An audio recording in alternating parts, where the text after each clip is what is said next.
অ্যাপেন্ডিসাইটিসের ব্যথা আমরা জানি এটার একটা টিপিক্যাল পেইন থাকে, হয়তো নাভির চারপাশে হতে পারে, সেটা আবার ডান পাশে চলে যেতে পারে।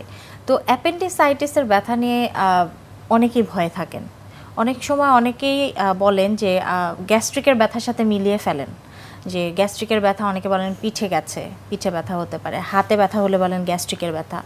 অ্যাপেন্ডিসাইটিসের ব্যথাকেও এইভাবে মিস ইন্টারপ্রিট করেন, তো সেক্ষেত্রে কি কোনো কমপ্লিকেশন হতে পারে কিনা? অ্যাপেন্ডিসাইটিস এমনি মনে হয় যে ওষুধটা খুব সাধারণ, কিন্তু ডায়াগনোসিস কিন্তু কঠিন।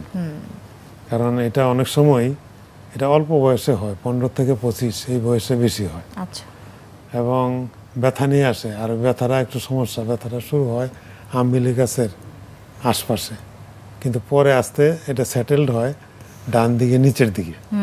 তাহলে ব্যথার ক্যারেক্টারটা খেয়াল করতে হবে, রুগীকে ভালো করে জিজ্ঞাসা করতে হবে যে তোমার ব্যথাটা কোথায় শুরু হয়েছে আর এখন কোথায় আছে। এটা একটা। আর একটা হলো অ্যাপেন্ডিসাইটিসের ব্যথা সাথে কিন্তু অল্প জ্বর হয়। আচ্ছা। তাহলে তার টেম্পারেচারটাও দেখতে হবে। আর অনেক পেশেন্ট ব্যথার সাথে সাথে বমি করে, হঠাৎ করে ব্যথা হলো সাথে বমি করে দিল।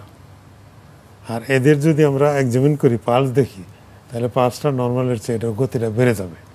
তাহলে কয়েকটা জিনিস আমার দেখতে হবে, যে তার জ্বর আছে কিনা, তার ব্যথাটা প্রথম কোথায় শুরু হয়েছে আর সেটেলড হয়েছে কোথায়, এবং তার পালস বেশি আছে কিনা। এই তিনটা জিনিস পাইলে আমরা মোটামুটি মনে করি যে তার অ্যাপেন্ডিসাইটিস।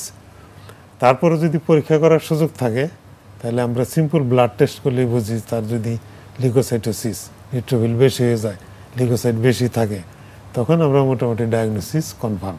কিন্তু সমস্যা হলো যে এই রোগীগুলি বেশিরভাগ ক্ষেত্রে আসে মেডিসিনের লোকজনের কাছে, আমাদের কাছে আসে, কিন্তু আমরা কিন্তু এটার পুরোপুরি চিকিৎসা দিতে পারি না। এটার চিকিৎসা হলো অপারেশন।